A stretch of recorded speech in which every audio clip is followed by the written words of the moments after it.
გადავშალოთ ბიბლია. წმინდა მარკოზის სახარება.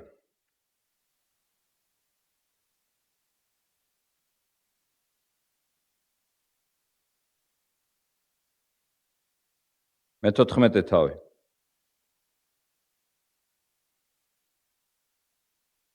ვიმეორებ. მარკოზის სახარება მე-14 თავი. კითხულობთ პირველ 11 მუხლს. ერთი 11. ორი დღის შემდეგ ასექისა და უფუარობის დღესასწაული იყო.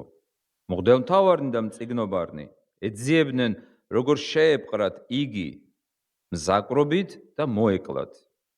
და ამბობდნენ, ოღონდ დღესასწაულზე არა, რათა ხალხი არ აღშფოთდესო. როცა იესო ბეთანიაში იყო, სიმონ კეთროვნის სახლში და ინახად იჯდა, მევიდა დედაკაცი, რომელსაც ალებასტრონის ჭურჭლით ჰქონდა სუფთა ნელსაცხებელი, ძვირად ღირებული ნარდისა. და გატეხა მან ალებასტრონი და თავზე დაასხა მას.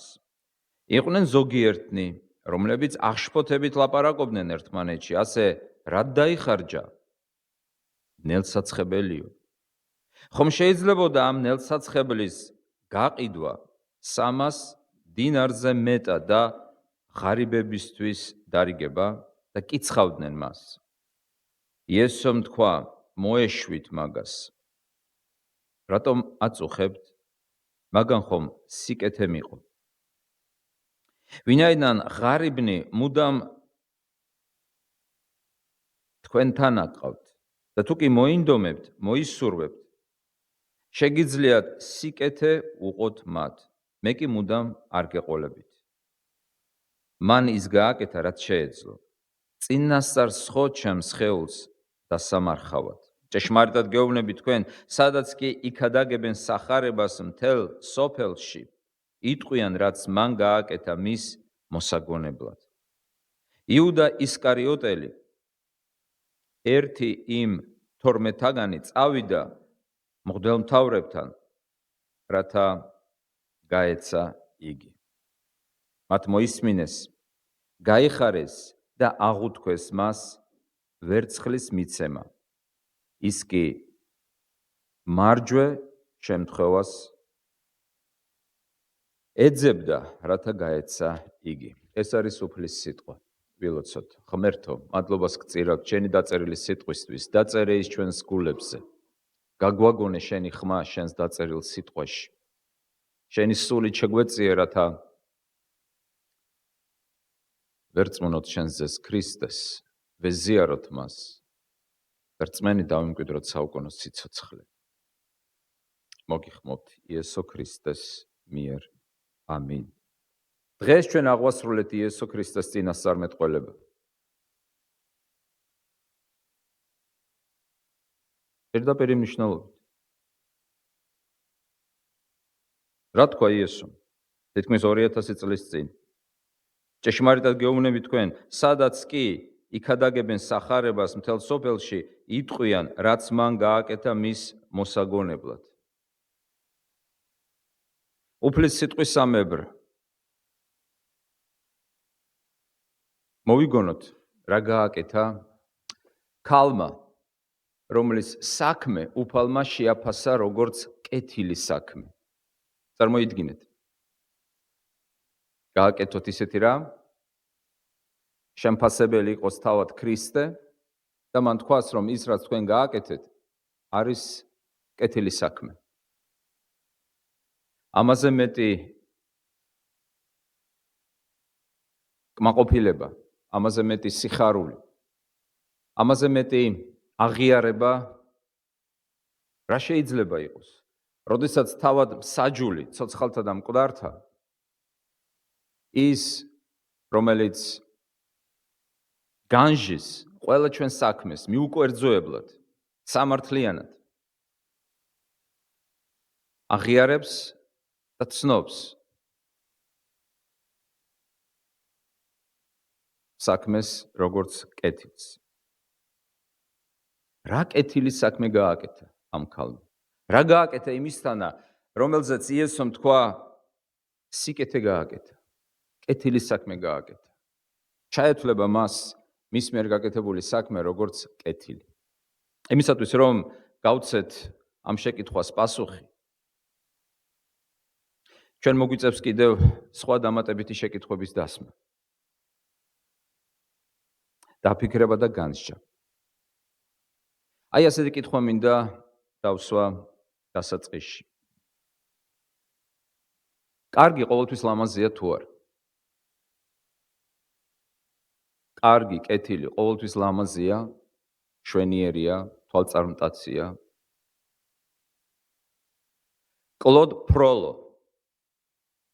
ფროლო და მეორე ვინ? ჰიუგოს რომანში პარიზის ღვთისმშობლის ტაძარი. კლოდ ფროლო და კვაზიმოდო. შეხედეთ ორივეს. რომელია უფრო შეუხედავი?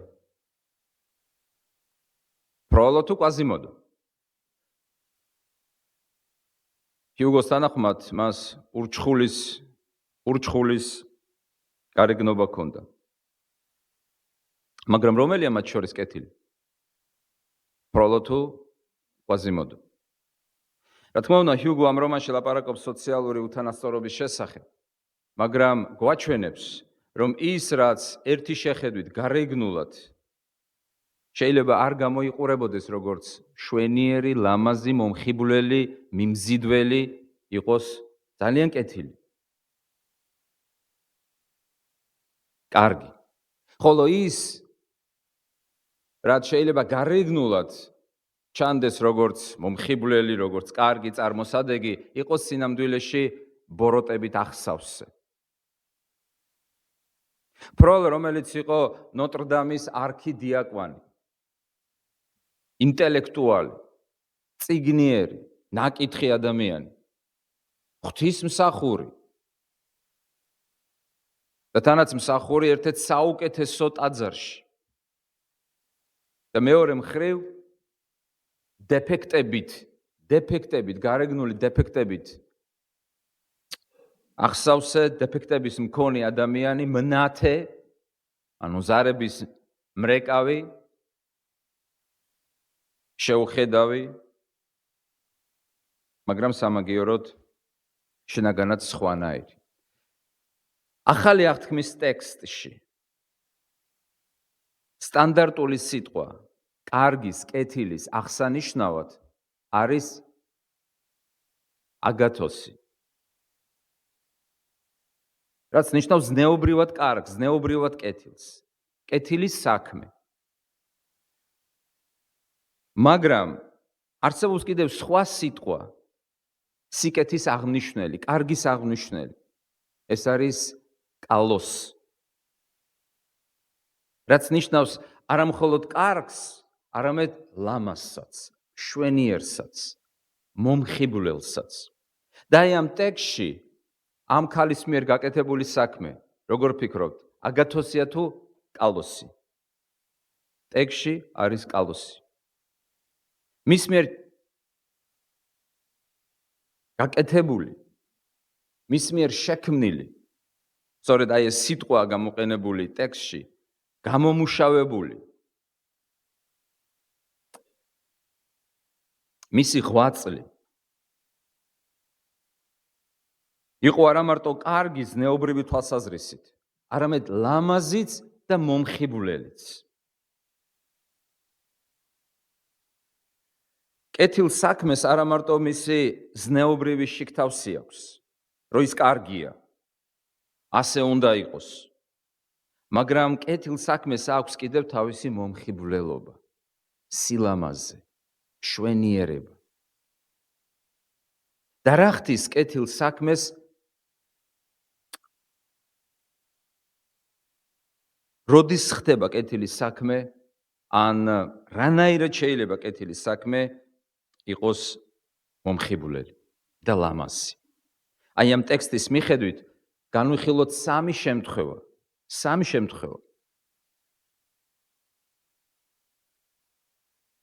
არ დაგვავიწყეს ის, რაც თქვით დასაწყისში. საქმე, რომელიც აღასრულა ამ ქალმა, ქრისტემ შეაფასა უკვე. განსაჯა, გაასამართლა და გამოაცხადა მსაჯულმა, რომ ეს საქმე არის როგორი? ტექსტში წერია კეთილი. მაგრამ კეთილი არა მარტო კეთილი, ზნეობრივად, ანუ მიღებული, სასურველი, მართალი, სწორი, არამედ ლამაზიო გვეუბნება ტექსტი, მშვენიერიო. მიუხედავად იმისა, რომ გარეგნულად კვაზიმოდო იყო ძალიან მახინჯი, მაგრამ ის იყო ლამაზი და მშვენიერი. რაც შეიძლება ვერ ვთქვათ კლოდზე. მაშასე რანაირად, რა ხთის, რა ქმნის საქმეს, კეთილ საქმეს აგრეთვე მომხიბვლელად, ლამაზად, მშვენიერად, თვალწარმტაცად. სამი შემთხვევა. როდის გააკეთა ამ ქალმა ის, რაც გააკეთა კეთილი საქმე, როდის გააკეთა? ჩვენ დავინახავთ ამას, ჩვენ დავწმუნდებით მისი საქმის სილამაზეში. სიკეთის სილამაზეში. მეორე, რის მიუხედავად გააკეთა? რის მიუხედავად? და მესამე, ვის გაუკეთა? სამი რამ ძნელია? როდის? რის მიუხედავად? ვისთვის? სამი რამ. როდის? რა პირობებში? რის მიუხედავად? და მესამე, ვისთვის? რაც შეეხება პირველ საკითხს, როდის? შეხედეთ კომპოზიციას. 11 მუხლს, რომელიც მე წავიკითხე, როგორც ერთი ნაწყვეტი. მე არ გავჩეხი, არ გავჭერი ეს ტექსტი ნაწილებად. მე წავიკითხე როგორც ერთი დასრულებული ნაწყვეტი. რატომ? ეს მნიშვნელოვანია გასააზრებლად იმ საქმისა, რომელიც ამ ქალმა ჩაიდინა და რომელსაც დღეს ქრისტეს წინასწარმეტყველების მიხედვით ჩვენ ვიხსენებთ. ვასრულებთ რა მის წინასწარმეტყველებას. იმიტომ რომ მან თქვა, რომ გაიხსენეთ ეს ქალი, გაიხსენებენ ამ ქალის საქმეს. რასაც ახლა ვაკეთებთ ქრისტეს სიტყვის მიხედვით. ვასრულებთ მის სიტყვას, ვიხსენებთ აი ამ ქალის საქმეს, რომელსაც ქვია კეთილი საქმე, რაც მან შექმნა. რაღაც ლამაზი შექმნა, ლამაზი დახატა, ლამაზი გამოძერწა. არა მარტო კარგი, სასარგებლო. კეთილი საქმე არა მარტო კარგი და სასარგებლოა, არამედ ის არის კიდევ ლამაზი. მშვენიერი. აი რომ შეხედავ და სიამოვნებს. და ფიქრობ, ეს არა მარტო სასარგებლოა.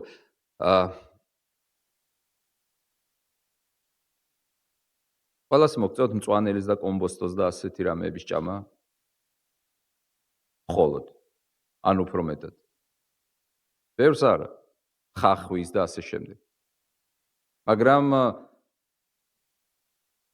ადამიანებს ესმით, რომ ეს ყველაფერი სასარგებლოა. და ფიქრობენ, უგემურია, მაგრამ რადგანაც სასარგებლოა, მოდი მაინც შევჭამ, იმიტომ რომ სასარგებლოა. მაგრამ სასარგებლოც როა და გემრიელიც როა? უკეთესი არ არის? სასარგებლოც როა და გემრიელიც როა.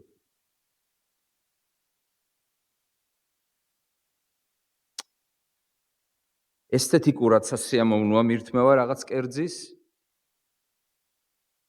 თუ არის განსხვავება, ოღონდ შევჭამო და მნიშვნელობა არ აქვს. ვისთან შევჭამ, რაზე შევჭამ, სად შევჭამ, რა პირობებში შევჭამ. თავარია გავავსო სტომაქი. თუ არსებობს კიდევ სხვა რამ, როგორ შეჭამ, ვისთან შეჭამ, რა ესთეტიკურ პირობებში შეჭამ. ჩვენ ვლაპარაკობთ არა მარტო სარგებელზე, არამედ სილამაზეზე და გვინდა გამოვარკვიოთ ამ ტექსტში, რატომ უწოდა სულიწმიდამ ამ ქალის საქმეს არა უბრალოდ კეთილი აგათოსი, რაც არ არის ამ ტექსტში ეს სიტყვა, არამედ კალოსი, რაც ნიშნავს ლამას. კეთილი საქმე ახალი აღთქმის ტექსტებში წარმოდგენილი არა როგორც სასარგებლო, ნამდვილი, სამართლიანი მისაღები, არამედ ლამაზი და მშვენიერი. კომპოზიცია, შეხედეთ კომპოზიციას. რა ორ ამბავს შორის არის ეს საქმე? მოთხრობილი. რითი იწყება და რითი სრულდება, რა წავიკითხეთ. მიაქციეთ ყურადღება კითხვისას. რითი დავიწყეთ? აი ნახეთ როგორ იწყება. და აი ამ ორ ამბავში არის მოქცეული ეს საქმე, ამას ქვია კომპოზიცია, ამას ქვია კონტექსტი, ამას ქვია ლიტერატურული კონტექსტი. სულიწმიდან განგებ მოათავსა მოთხრობა, თხრობა, მოყოლა ამ ამბავისა ორ ამბავს შორის, რათა დაგვანახოს რა პირობებში გააკეთა ქალმა ეს საქმე, რაც გააკეთა. კეთილი საქმე, თავისთავად სასარგებლო და სწორი და აგრეთვე მომხიბლავი. ნახეთ როგორ იწყება ეს ნაწყვეტი. 2 დღის შემდეგ პასექისა და უფუარობის დღესასწაული იყო. მღვდელმთავარნი და მწიგნობარნი ეძიებდნენ, როგორ შეეპყროთ ქრისტე, მზაკრობი და მოეკლათ. რა ენა ეს? რა ენა ეს? მზაკრობით უნდოდათ ჩასაფრებოდნენ, მოეკლათ. ქრისტე უნდოდათ მოეკლათ. რაზე აქვს საუბარი? ქრისტეს მოკლაზე, ძალადობაზე. რა ენა ქვია ამას? სიძულვილის ენა. ჩვენ ხედავთ სიძულვილს ქრისტეს მიმართ. განსაკუთრებულ სიძულვილს, თანაც წარმოიდგინეთ, ვისგან მოდის ეს სიძულვილი? მწიგნობრებისა და მღვდელმთავრებისგან, ქრისტეს მიმართ.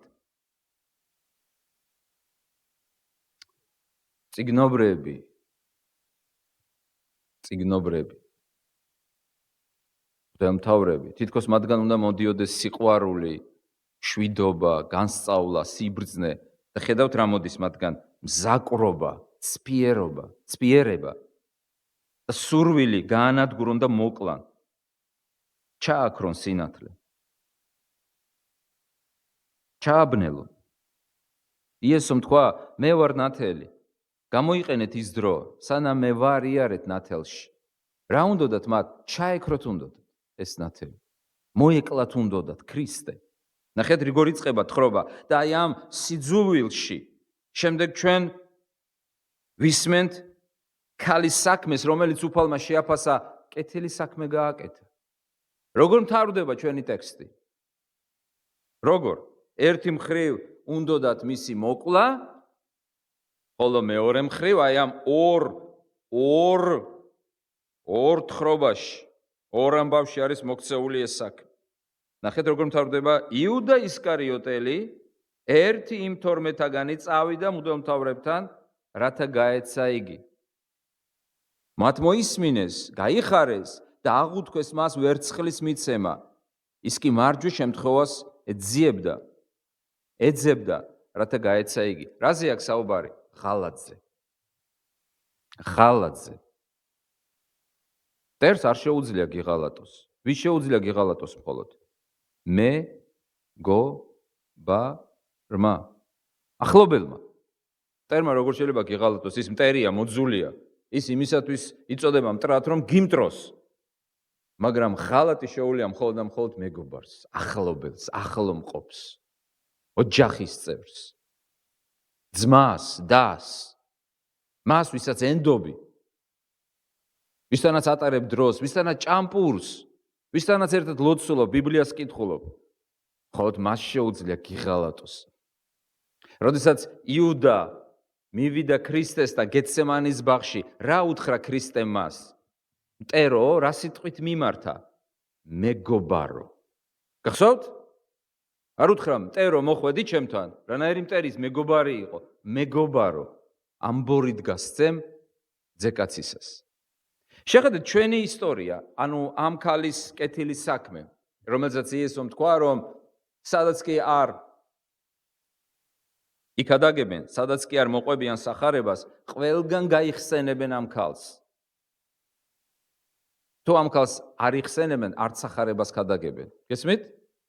თუ აი ამ ქალს არ იხსენებენ, არც სახარებას ქადაგებენ. იმიტომ რომ იესომ თქვა, თუ სახარებას იქადაგებენ, ამ ქალსაც გაიხსენებენ. ახლა ისევ დაუბრუნდეთ ჩვენს ტექსტს. რასა და რა შორის არის ამ ქალის საქმე? სიძულვილსა და ღალატს შორის. ქრისტიანულ ტრადიციაში საქმე, რომელიც ამ ქალმა გააკეთა, იწოდება, იცით როგორ? სიყვარულის მსახურებად. სიყვარულის მსახურებად. მან გამოხატა სიყვარული, დაიხარჯა ქრისტეს მიმართ. აი ამ საქმეს უწოდებენ სიყვარულის გამოხატულებას. დასაწყისში როგორ იწყება ჩვენი ნაწყვეტი? სიყვარულით, სიძულვილით. როგორ სრულდება ჩვენი ნაწყვეტი? სიყვარულით, ღალატით. გამყიდველი მოღალატე იუდა დასასრულში და მოძულე წიგნობრები და მღვდელმთავრები. და პირდაპირ შუაგულში, შუაგულში ამ ღალატსა და ამ სიძულვილს შორის ორივე მკვლელები იყვნენ. უბრალოდ ესენი სიძულვილით კლავდნენ, ტრობდნენ, ქიშპობდნენ, მზაკრობდნენ, ხოლო მეორე რითი კლავდა. იუდა მკვლელია. ესენიც მკვლელებია. ორივენი ეძებდნენ როგორ მოეკლათ ქრისტე. ოღონდ ერთი ღალატით ციხე საიდან ტყდება? გარედან თუ შიგნიდან? შიგნიდან. ერთი ღალატით ცდილობდა მოეკლა ქრისტე, მეორე კი ცდილობდა აშკარა მტრობით. სიძულვილით, მზაკრობ, მიუღებლობით. ის ღებულობდა თითქოს, მაგრამ მაინც მისი მოკლა სურდა. და სწორედ ამ ორ მანკიერებას შორის, ბოროტებას შორის, სიძულვილი, მტრობა, მზაკრობა და მეორე მხრივ ღალატი.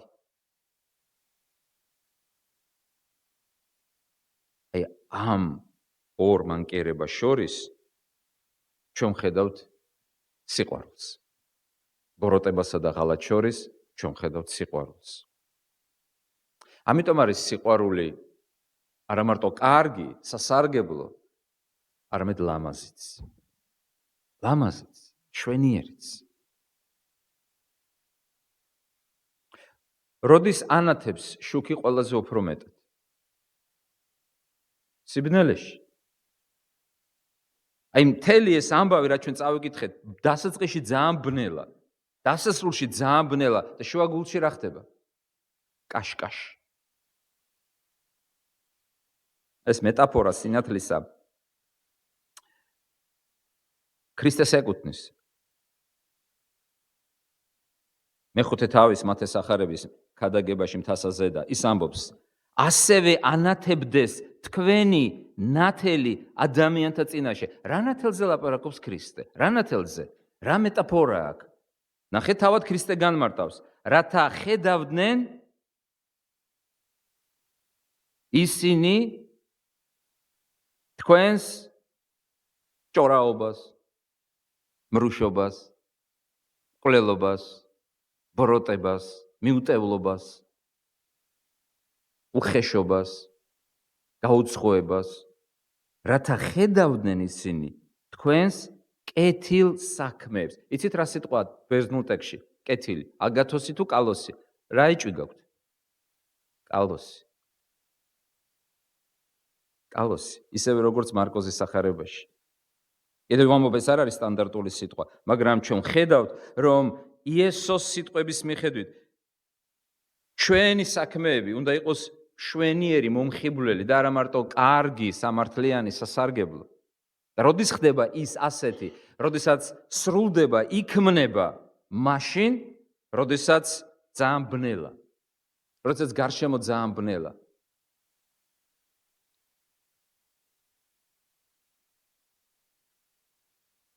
რა პირობებში გამოავლინა სიყვარული ამ ქალმა ქრისტეს მიმართ? იცით რა პირობებში, როდესაც ქრისტეს ზულდათ და ქრისტეს ყიდდნენ.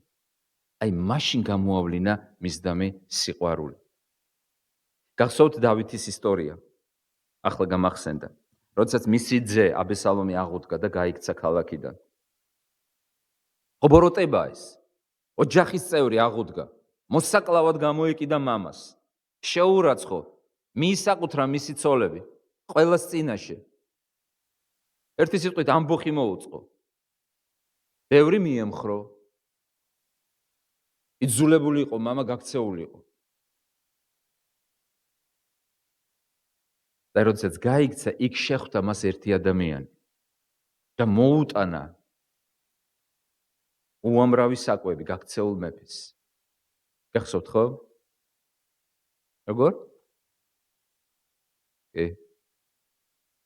შემდეგ ამ პიროვნებაზე სოლომონს ეუბნება, არ დაივიწყო რა გამიკეთაო. როდის გააკეთა მან ეს? ძალიან ამას აქვს მნიშვნელობა. იმიტომ დაამახსოვრდა დავითს და იმიტომ არის ეს მოყვანილი საღვთო წერილში. როდის გამოიჩინა სიყვარული დავითის მიმართ? როდესაც ყველა სიმღერას უმღერდა, როდესაც ყველა აქებდა, როდესაც ყველა საქმე კარგად მიდიოდა დავითისა? არა, როდესაც ყველაფერი ცუდად წაუვიდა დავითს. როცა ოჯახი დაუპირისპირდა, ხალხი დაუპირისპირდა, ყველა დაუპირისპირდა, ყველაფერი დაკარგა, გაიქცა და ამ დროს ერთი კაცი, რომლის სახელიც თქვენ ახლა მოისმინეთ, თამილამ დაასახელა, ხვდება მას სიყვარული და არა მარტო ხვდება, არამედ ამარაგებს მას და ფსალმუნიც კი დაწერა დავითმა. ფსალმუნიც კი დაწერა, უდაბნოში მოუტანა იმდენი საკვები მას, რომ დახმარებოდა მთელ მის ამალასაც. იმ ხალხის ჯგუფს, რომელიც დავითს გაყვარდა. როდის არის ჩვენი საქმე ლამაზი, მშვენიერი, მომხიბვლელი და როდის ანათებს განსაკუთრებით. როდესაც მაშინ აკეთებ ამ საქმეს, როცა შენს გარემოცვაში ან არ აკეთებენ, ან საპირისპიროს აკეთებენ. როცა არავინ არ კითხულობს ბიბლიას და შენ მაინც იწყებ ბიბლიის კითხვას. როცა არავინ არ დადის ეკლესიაში, შენ დადიხარ. როცა სხვა არ მოდის პარასკევს ლოცვაზე, მაგრამ შენ მაინც მოდიხარ. როცა არ ემსახურებიან უკვე უფალს, მაგრამ შენ მაინც ემსახურები უფალს. როცა მასხრად იგდებენ სიწმინდეს, მაგრამ შენ მაინც მიყვები სიწმინდის გზას.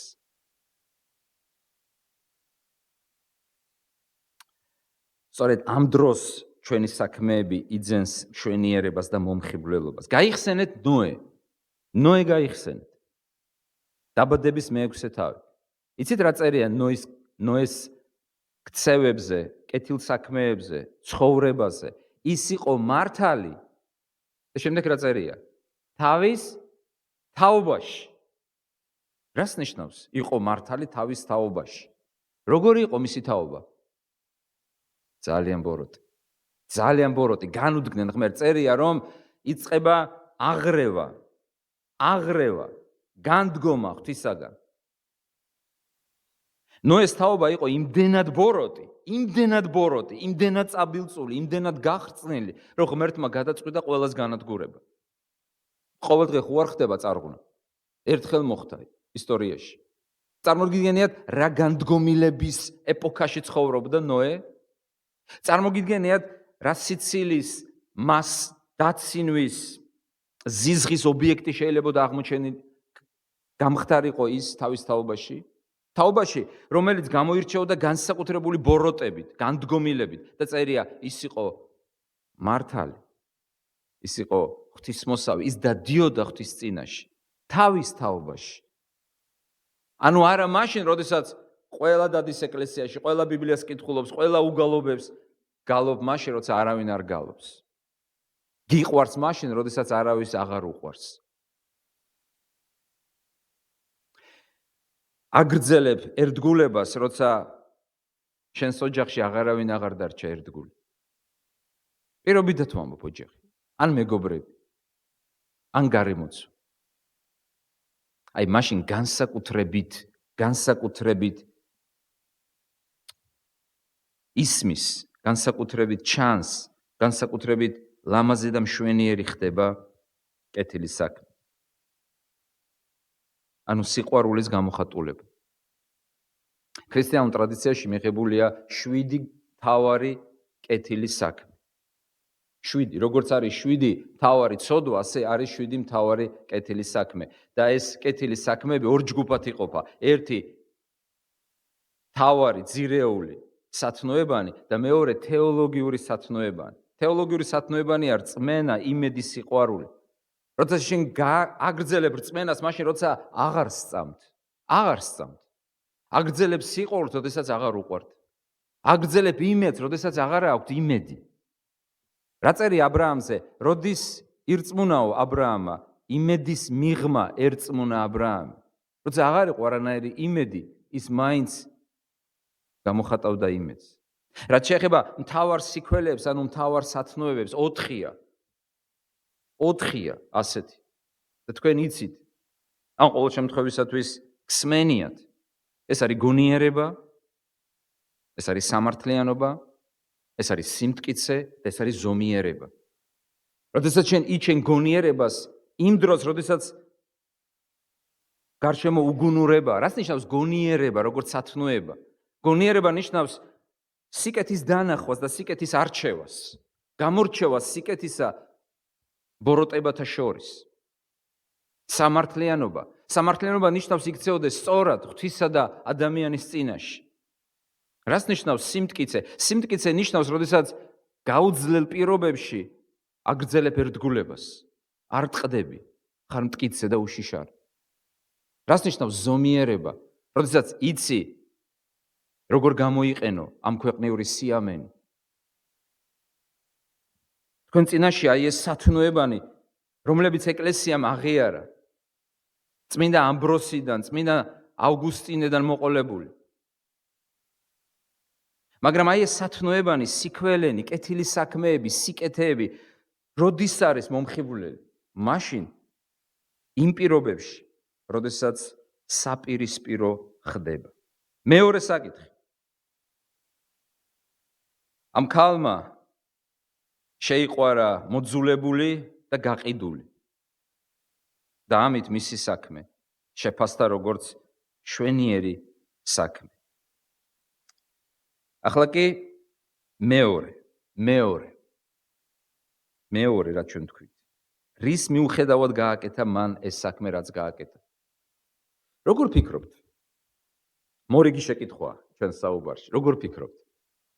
კეთილი საქმე ყოველთვის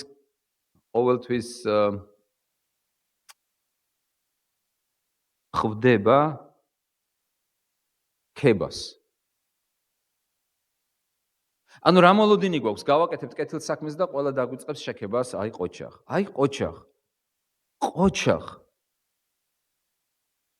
ყოჩახ ძმაო ვახტანგ.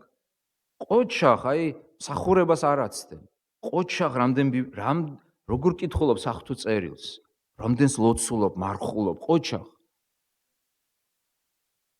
რა მოლოდინი გვაქვს? ყოჩახ, აი როგორი რწმენა გაქვს, როგორი სიყვარული, იმედი გაქვს, აი მე ამ სათნოებებს ჩამოთვლი ისევ. როგორი კეთილგონიერი ხარ, იცი სიკეთის არჩევა, როგორი მტკიცე ხარ, ყოჩახ. საყოველთაო აღიარება. შენ.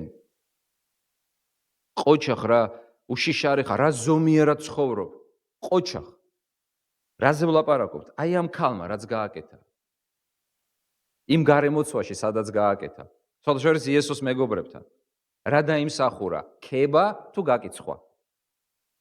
ქება თუ კრიტიკა? ყველამ თქვა, ყოჩახ დედაკაცო. არა, მხოლოდ ერთმა დაინახა სიკეთე. ერთადერთმა. რაც საკმარისია სინამდვილეში. მისი აზრი საკმარისია. ეხლა წარმოიდგინეთ, ყველას რომ ეკო და იმ ერთს ეთქვა, არა, შენი საქმე არ არის კეთილი. როგორი სურათი იქნებოდა? ყველას რომ ტაში დაეკრა და ეთქვა, ყოჩახ და იმ ერთს ქრისტეს გულისხმობ, იმ ერთს მთავარს ეთქვა, არა, შენი საქმე თლად კარგი არ არის, მოიკოჭრებს, ამ ბოროტია საერთოდ. რომლის შეფასება უფრო მნიშვნელოვანი? წმინდა პავლე მოციქული ამბობს, არ ვაქცე ყურადღებას, როგორ შემაფასებ თქვენ, ან შემაფასებენ სხვები, მე საკუთარ თავსაც აღარ ვაფასებ, შემფასებელი ჩემი არის უფალი. რას ველოდები ჩვენ, როდესაც კეთილ საქმეს ვაკეთებთ? რისთვის ვაკეთებთ? რომ შეგვაფასონ და გვითხრენ, აი ყოჩახ. იცით,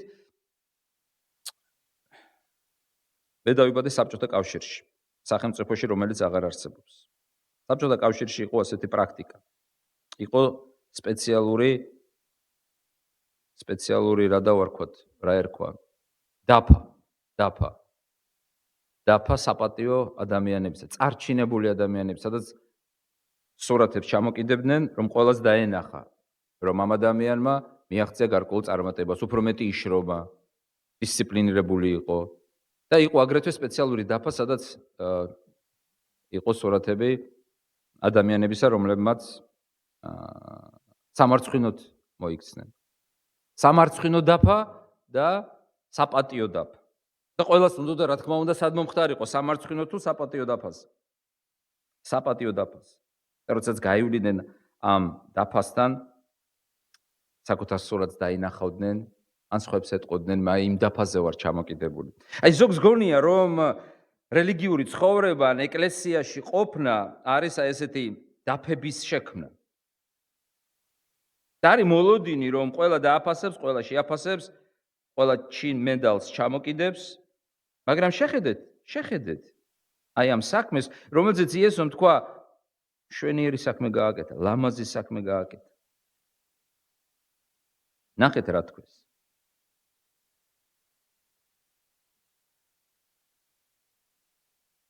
ხომ შეიძლებოდა ამ ნელსაცხებლის გაყიდვა 300 დინარზე მეტად. იცით რამდენია 300 დინარი? დღიური სარჩო იყო 1 დინარი. 300 დინარი რამდენი დღის ხელფასია? თითქმის მთელი წლის. და მან ერთბაშად, ერთი ხელის დაკვირით დახარჯა ეს ყველაფერი. მისთვის რომ ვინც უყვარდა. მისთვის ვინც უყვარდა. მაშინ როდესაც ის ზულდად მას ყიდდნენ და შეხედეთ როგორ შეაფასეს მისი საქმე. ხომ შეიძლებოდა ამ ნელსაცხებლის გაყიდვა? უკაცრავად, ჩემი ნელსაცხებელია, მინდა გავყიდი და მინდა არა, რატომ ძრებით ჩემს ჯიბეში? ხო შეეძლო თქვა. რაც ქვია, ჩემი ნელსაცხებელია, მინდა გადავაგდებ საერთოდ, სადაც მინდა, როგორც მინდა გამოვიყენებ. არა, გამოჩნდნენ კრიტიკოსები. ხომ შეიძლებოდა? დაიწყეს მისი ხარჯების, მისი კაპიტალის, მისი შესაძლებლობების ხარჯვა. მიზა დაუკითხავად. თანაც როგორ? ხომ შეიძლებოდა ამ ქალის ფულის გონივრული დახარჯვა? მიზანმიმართული დახარჯვა? ეკონომიური დახარჯვა, რა არის ამდენი ხარჯვა? გაფლანგვა ერთ დღეში მთელი წლის ხელფასი. შემდეგ ასეთ სიტყვას ხედავთ. და კიცხავდნენ მას. რა დაიმსახურა? რა დაიმსახურა კეთილის საქმისთვის? გაკიცხვა. რა დაიმსახურა ქრისტესგან? შექება, შეფასება და თქმა, შენი საქმე არის უშესანიშნავესი. არა უშავს. ჩემი მოწაფეები კიცხავენ. ეს არიყვნენ მწიგნობრები, ეს არიყვნენ მოციქულები კიცხავდნენ. წარმოგიდგენიათ ამ ქალის ფსიქოლოგია, სტრესული მდგომარეობა. აკეთებს კეთილ საქმეს ქრისტესთვის, ყველა მიყვება ქრისტეს და მოციქულებს უნდა დაენახათ ეს საქმე და აღენიშნათ მაინც და ეთქვათ ამდენი დანახარჯია. რა კარგი გაფლანგვა, კარგი გაგებით. ანუ სიუხვე. რა სიუხვია. რას ფიქრობს ეს კაცი, ეს ქალი, უпростоრად, მთელი წლის დანაზოგი, ასე ერთი ხელის მოსმით. ნუ კარგი სუნი დააყენა. მეტი რა გააკეთა? სუნი დააყენა კარგი. იცით, ჩვენი საქმე აყენებს სუნს. სუნს აყენებს. ზოგჯერ მყრალ სუნს. სულიერად ვიძახი. ძალიან მყრალ სუნს, ისე რომ ვერ გაჩერდები. გაჩერდებოდით მწიგნობრებთან და მღვდელმთავრებთან, რომლებსაც ზულდათ ქრისტე, რა სუნი დააყენეს მათ. ნახეთ, ორი სუნია, ერთი ზიზღის სუნი მწიგნობრებიდან და მღვდელმთავრებიდან და მერე რა სუნი დააყენა იუდამ. ყველაზე აქტიურობდა გაკიცხვაში ვინა, როგორ ფიქრობთ? იუდა, რომელიც ფიქრობდა თითქოს ეს არის უსამართლო გაკიცხვა. ღარიბებზე ზრუნავდა იუდა, გეკითხებით. ღარიბები აინტერესებდა იუდას. ძალიან ზრუნველი იყო ღარიბების. რა თქმა უნდა არა. საიდან ვიცით რომ არა? ამ ქალის საქმის შემდეგ, როგორ მთავრდება ჩვენი ნაწყვეტი, მიდის მღვდლებთან და ურიგდება მათ. რამდენად ურიგდება? 30 ვერცხლად. 30 ვერცხლად გაურიგდა, რომ იესო ქრისტე გაეყიდა და ამ ქალის დანახარჯი, წლიური ხელფასი, საშუალო წლიური ხელფასი, ნორმალური ხელფასი, ერთი მშრომელი კაცის დღიური ხელფასი იყო 1 დინარი, 300 დინარი დახარჯა. და თქვა, ხო შეიძლებოდა ამ ქალის ფული გამოგვეყენებია სხვა საქმისთვისო, უფრო კეთილი საქმისთვისო, უფრო კარგი საქმისთვისო. გარდაწერია 300 დინარზე მეტი. ესე იგი რაღაც ძალიან ძვირად ღირებული ნაცაცხებელი იყო. რაც გვასწავლის ეს ტექსტი? გააგრძელეთ კეთილი საქმის კეთება. ნუ გექნებათ მოლოდინი, რომ ყველა შეგაქებთ. უფრო მეტიც. შეიძლება მოხდეს ისე, რომ ვისგანაც ელოდებით შეკებას, გაგკითხოს კიდეც. მაგრამ გააგრძელეთ კეთილი საქმის კეთება. გააგრძელეთ რწმენა, გააგრძელეთ იმედი, გააგრძელეთ სიყვარული, გააგრძელეთ კეთილგონიერება, გააგრძელეთ სიმტკიცე, გააგრძელეთ უშიშრობა, გააგრძელეთ ზომიერი ცხოვრება. ნუ ეძებთ, რომ ვინმე დაინახავს, თუნდაც ეკლესია, ან მოციქულები, ან წმინდანები და შეგაქებენ. შეიძლება ვერ ხედავენ თქვენს მოტივებს, ვერ ხედავენ თქვენს გულს, იმიტომ რომ ღმერთმა იცის ადამიანის გული. ჩვენ ხშირად ვაფასებთ ადამიანებს მოტივების გარეშე. იმიტომ რომ ვერ ხედავთ ამ მოტივებს, ხო სწორია? არ ვიცით. ჩვენ მხოლოდ გარეგნულ საქმეებს ვაფასებთ. აბა შეხედეთ გარეგნულად პარიზის ღვთისმშობლის ტაძრის რომანის მთავარ გმირებს. შეხედეთ გარეგნულად, როგორ გამოიყურება კვაზიმოდო. და შეხედეთ მეორე მთავარ გმირს, როგორ გამოიყურება. თუ გარეგნულობით აფასებთ. კლოდ ფროლო. მაგრამ იესომ შეაფასა, მისმა გულთამხილავმა თვალებმა შეაფასეს ქრისტეს საქმეები, უпростоრად ამ ქალის საქმე. და თქვა იესომ, მოეშვით მაგას. ვისგან დაიცვა ქრისტემ ეს ქალი? მტრებისგან? ქრისტემ დაიცვა ეს ქალი თავისსავე მოციქულებისგან. იმიტომ რომ იესო არის სამართლიანი. ხელი არ დააფარა. ზოგი ამას, მოდი ხელი ჩვენიანია, ხელი დავაფაროთ.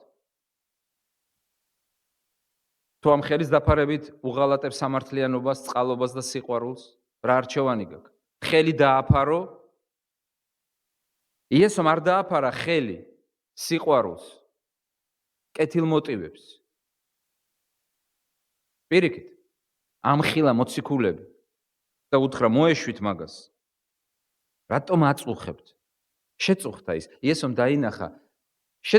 შეწუხდებით თუ არა თქვენ, როდესაც მართლა კარგ საქმეს გააკეთებთ, წარმოგიდგენიათ, ძალიან ბევრს დახარჯავთ, ენერგიას, დროს, გნებავთ, არ ვიცი, მატერიალურ რესურსებს. და თქვენი დამფასებელი არავინ არ იქნება, პირიქით, იტყვიან, მე რა.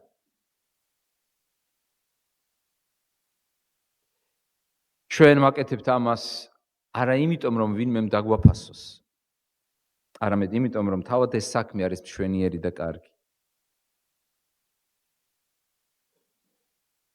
ნუ შეგვეშინდება კრიტიკის, აი რას გვასწავლის ამ ქალის კეთილი საქმე. ნუ შეგვეშინდება. იცოდეთ, რომ არის ზეცაში ვინმე, რომელიც დაინახავს თქვენ საქმეს და ის შეაფასებს და იკმარეთ მისი შეფასება. ის გადაწონეს ყველა სხვა შეფასებას. იმიტომ რომ მან იცის ჩვენი ზრახვები, მან იცის ჩვენი ნამდვილი მოტივები.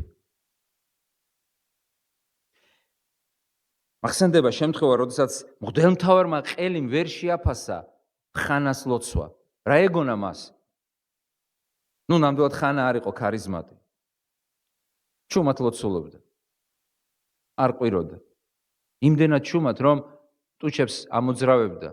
როცა დააკვირდა ტაძარში და მღვდელმთავარი ტაძარში უნდა აკვირდებოდეს ყველაფერს. უყურებდა, რომ ეს ქალი დიდხანს ლოცულობდა და უბრალოდ ბაგეებს ათამაშებდა. როგორ შეაფასა? ხო თქვა, ყოჩახ, ნახე რა, რამდენი ხანი დგას და ლოცულობს. როგორ შეაფასა?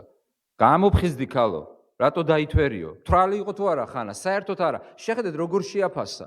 როგორ შეაფასეს ეს ქალი? როგორც უგუნური, ფლანგველი,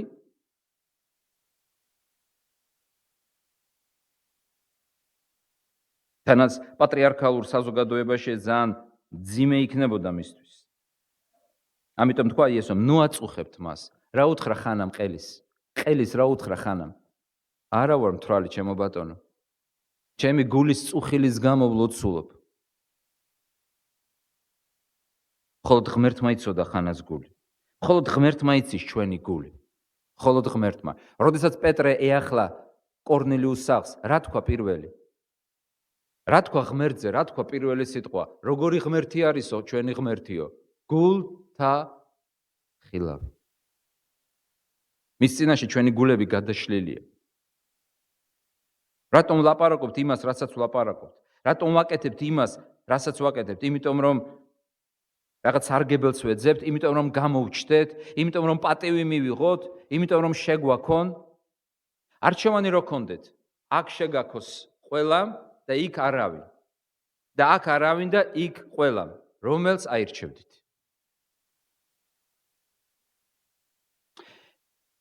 ამაზე შეიძლება გაუთავებლად ლაპარაკი. გახსოვთ იესოს მხილება ფარისევლების მიმართ. თქვენ ლოცულობთ და თქვენ უკვე ღებულობთ შეფასებასო.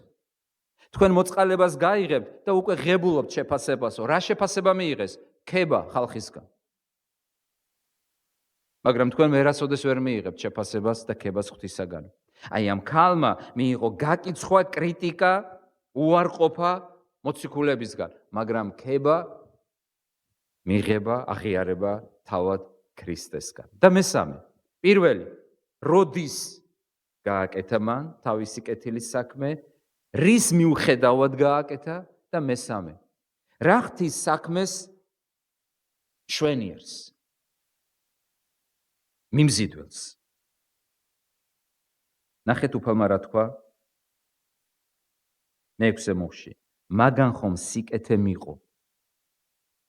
ანუ მან ეს გააკეთა ჩემთვის. ორი კეთილი საქმე იყო, ღარიბების დაპურება და ქრისტეს ცხება, ანუ ქრისტესზე დახარჯვა. ღარიბებისადმი ქველმოქმედება არის თუ არა სიკეთე? არის. როცა ღარიბებს ადამიანი ეხმარება, ქრისტეს წინაშე კეთილ საქმეს აკეთებს თუ არა? აკეთებს. მაგრამ რას ვხედავთ აქ? იმას რომ კეთილებს არ უნდა დავეხმაროთ? არა. არა, საერთოდ არა. ღარიბებს რომ არ დავეხმაროთ, ეს შანს ამ ტექსში? არა, მაგრამ ამ ტექსში ჩანს სულ სხვა რამ, რომელზეც შესანიშნავად საუბრობს ნეტარი ავგუსტინე. კერძოდ მის ცნობილ ნაშრომში სახელწოდებით ღვთის ქალაქის შესახებ. დეცივიტატე დეი. 22 წიგნისგან, 22 ნაწილისგან შედგება ეს ნაშრომი და მე-15 წიგნის 22 თავში ის ლაპარაკობს, არაერთ გზის მithქვამს ეს და ვიმეორებ, იმიტომ რომ ის რაც ავგუსტინემ, წმინდა ავგუსტინემ თქვა, გადმოსცა და ახსნა, შესანიშნავად ჩანს აი ამ ტექსში. კეთილი საქმე ღარიბებისათვის დახმარება და კეთილი საქმე ქრისტესადმი სიყვარულის გამოხატვა, თუნდაც ასეთი დანახარჯებით. ორივე კეთილია, მაგრამ უფრო მეტი, სიტყვა უფრო მეტი რას ნიშნავს? უკვე რასთან გვაქვს საქმე? იერარქიასთან. ნეტარი ავგუსტინე ღვთის ქალაქში მე-15 წიგნის 22 თავში ამბობს. მოკლე და ჭეშმარიტი განმარტება სათნოებისა, ანუ კეთილი საქმისა, სიქმელისა, სიკეთისა, იმისა, რაც აი ამ ქალმა ჩაიდინა, რა არის? აი უმოკლესი განმარტება. და გასააზრებლად, ღვთისმეტყველურად, მნიშვნელობით, უღრმესი. სათნოების მოკლე, ეს ავგუსტინეს სიტყვებია, მოკლე და ჭეშმარიტი განმარტება. სათნოება ეს არის წესრიგი სიყვარულში. ჩვენ კიდევ შევკუმშოთ დასამახსოვრებლად მოწესრიგებული სიყვარული. იესომ თქვა ღარიბებს არ დაეხმარო თუ არა? ეს ტექსტი გვასწავლის არაფრად ჩააგდო გაჭირვებულები არა, მაგრამ გვასწავლის რომ არსებობს გარკვეული იერარქიულობა და შენ გამოხატავ სიყვარულს ვის ან რის მიმართ გარკვეული იერარქიულობით, წესრიგით. რაღაცის ან ვიღაცის მიმართ უფრო მეტად, ან რაღაცის ან ვიღაცის მიმართ უფრო ნაკლებად. მოწესრიგებული სიყვარული იცით რას ნიშნავს? ერთხელ იესოს 22 თავი მათეს ახარება კითხეს, რა არის ყველაზე მეტი მცნებაო? რა თქვა იესომ? პირველი მცნება არის შეიყვარე მოყვასი შენი, ვითარცა თავი შენი. ხო? არა, ელეანორა, არა, თავს რომ იქნებ, არა. პირველი მცნება სულ სხვა რამ არის. პირველი მცნება შეიყვარე უფალი ღმერთი შენი. და ამის შემდეგ არის შეიყვარე მოყვასი შენი. მას, რომელსაც არ უყვარს ღმერთი, ყველაზე მეტად ვერ შეიყვარებს მოყვას ისე, როგორც საჭიროა. ყოველ შემთხვევისათვის ღვთისათვის ასურველად. რა თქვა იესომ ამ ქალის საქმის შეფასებისას? მან თქვა, რომ ამ ქალმა უფრო მეტი სიყვარული გამოიჩინა ჩემ მიმართ. მოწესრიგებული სიყვარული რას ნიშნავს? ამ იერარქიულობის სათავეში, მაღლა, მწვერვალზე, ევერესტზე ვინ დგას? ამ კიბის მაღლა ვინ დგას? ღმერთი. ხოლო შემდეგ ყველაფერი, ყველა სხვა ქმნილება თავისი სრულყოფილების მიხედვით. კაცრად გეჩვენებათ იესო ქრისტეს სიტყვები, ვისაც არ უყვარვარ მე უფრო მეტად ვიდრე გახსოვთ ჩამონათვალი? და ძმა, მეუღლე, დედა, მამა, შვილი, საკუთარი თავი, ქონება. რა იესო გვასწავლის არ გიყვარდეს არც დედა, არც მამა, არავინ არ გიყვარდეს და იყო ყველას მოძულე? არა, რა თქმა უნდა. პირიქით, საღვთო წერილი გვეუბნება პატივ ეც მამასა შენსა და დედასა შენსა, რათა კეთილ გეყოს შენ და დღეგრძელი იყო ქვეყანასა ზედა. ღმერთის მცნებაა ეს. არ გვასწავლის ღმერთი მეუღლეების სიყვარულს, როცა ამბობს არ იმრუშო, არ უღალატო შენს მეუღლეს. იყავი მისი ერთგული ვიდრე სიკვდილამდე. არ გამოხვიდეთ სრუმოწმედ შენი მოყვასის წინააღმდეგ, არ გვასწავლის ეს მოყვასის სიყვარულს. მაგრამ მცნებათა სათავეში ვინ დგას? იცით, 10 მცნება 2 დაფისგან შედგება, თუ 1 დაფისგან. მე რამდენადაც მახსოვს ბიბლიიდან 2 დაფისგან, ასეა თუ არა? 2 უკვე ნიშნავს წესრიგს. 2 ნიშნავს უკვე რაღაც იერარქიულობას. და პირველი დაფა ვის ეძღვნება და მეორე ვის? პირველი დაფა ეძღვნება ღმერთს და მეორე კაცს. უყვარს თუ არა ადამიანს საკუთარი თავი? რა თქმა უნდა უყვარს და ბუნებრივია რომ უყვარდეს. წმინდა პავლე მოციქული ამბობს ეფესელთა მიმართ ეპისტოლეში, არავის ნორმალურ ადამიანს არ ზულს საკუთარი თავი. მეორე მცნება გვეუბნება შეიყვარე მოყვასი შენი, როგორც ზოგი ასე განმარტავს, არ შევიყვარო, შეიძულე, იმიტომ რომ მე ჩემი თავი მძულს. მაგრამ იგულისხმება ბუნებრივი მდგომარეობა. ყველა ადამიანი ცდილობს საკუთარი თავი როცა ავად არის უმკურნალოს, როცა შია აჭამოს, როცა ცივა შემოსოს, მოუწყოს მაქსიმალური კომფორტი.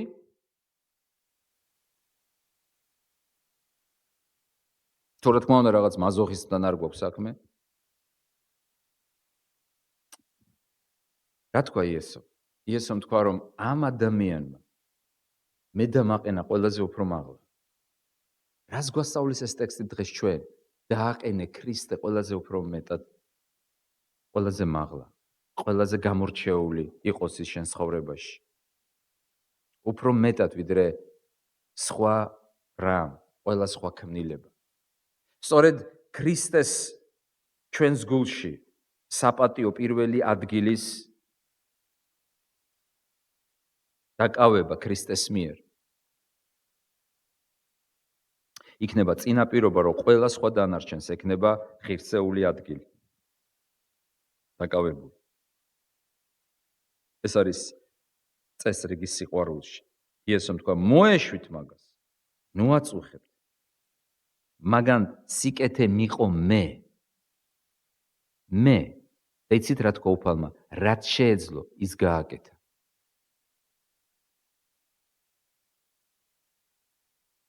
რაც შეეძლო, ის გააკეთა. და ეს სიტყვები იყოს ჩვენი საუბრის დევიზი.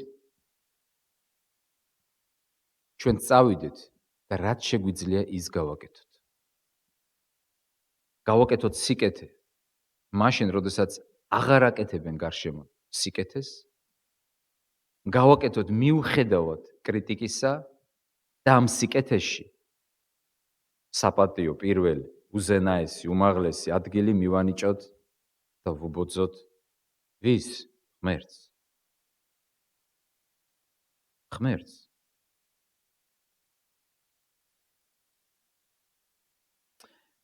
მე მე ხშირად ვეუბნებოდი და ახლაც ვეუბნები, როდესაც ცალკრულ ურთიერთობაზე საუბრობდით.